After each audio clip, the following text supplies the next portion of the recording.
Masya Allah, kisah seorang tidak bisa baca Quran tapi kuburnya bercahaya. Ternyata semasa hidupnya lakukan hal ini. Sebuah kisah diceritakan bahwa seorang lelaki melalui sebuah kawasan perkuburan di suatu malam yang kelam dan sunyi.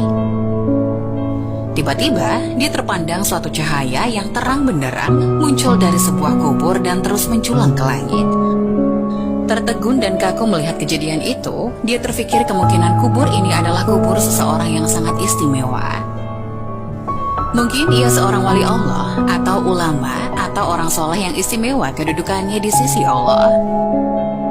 Diambilnya sebatang kayu, lalu dipacak di atas kuburan yang bercahaya itu. Keesokan harinya, lelaki itu datang lagi ke kawasan perkuburan itu dengan ditemani beberapa orang kampung. Beliau ingin menyelidiki dan ingin mengetahui kubur siapakah yang sangat ajaib itu. Untuk mengetahui dengan lebih lanjut, lelaki itu berkunjung ke rumah almarhum dan bertemu dengan istri si mati, lalu menceritakan keajaiban yang dilihatnya di perkuburan suaminya. Anehnya, istri almarhum terkejut dan keheranan. Dia sangat mengenal suaminya. Suaminya bukan siapa-siapa. Suaminya seorang petani biasa saja, bukan seorang alim, bukan seorang ahli ibadah, bukan orang soleh, apalagi bukan imam, bukan muazin, bukan guru Al-Quran.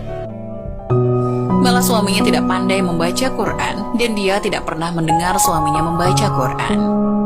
Akhirnya, lelaki itu bertanya, apakah perkara-perkara aneh yang almarhum selalu lakukan dalam kehidupan sehari-harinya.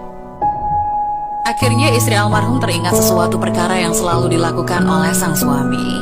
Setiap kali sebelum tidur pada setiap malam, suaminya akan mengambil wudhu, kemudian masuk di dalam suatu bilik, lalu diambilnya Al-Quran di atas rak. Lalu dicium dan dipeluknya dengan penuh kecintaan dan kasih sayang. Dia akan duduk dan membuka Al-Quran itu sehelai demi sehelai seperti sedang membaca, sedangkan ia seorang yang buta Al-Quran.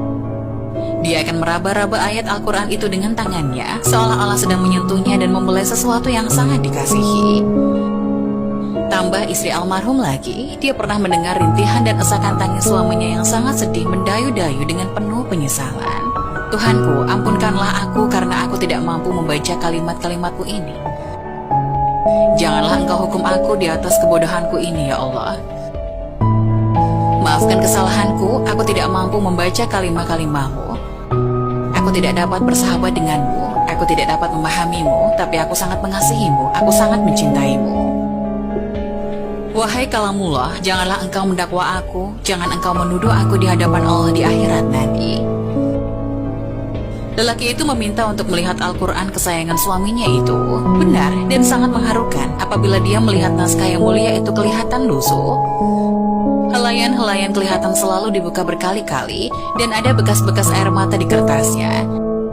Tanda seseorang sering menangis berjurai air matanya tatkala membuka lembaran yang maha suci ini. Pastinya lelaki ini sangat mulia pribadinya, hatinya telah bersatu dengan ruh Al-Quran. Dia sangat mengasihi kalimah-kalimah Allah itu dengan sesungguhnya. Berarti ia mengasihi Allah dengan seluruh jiwa dan raganya. Marilah kita menghidupkan Al-Quran di dalam masjid kita, di dalam rumah kita, di dalam diri kita. Setiap masa dan ruangkan masa setiap hari untuk membaca dan pahami isi-isinya. Memuliakan Al-Quran saja sudah mendapat syafaat, apalagi kita belajar membaca dan benar-benar mengamalkannya.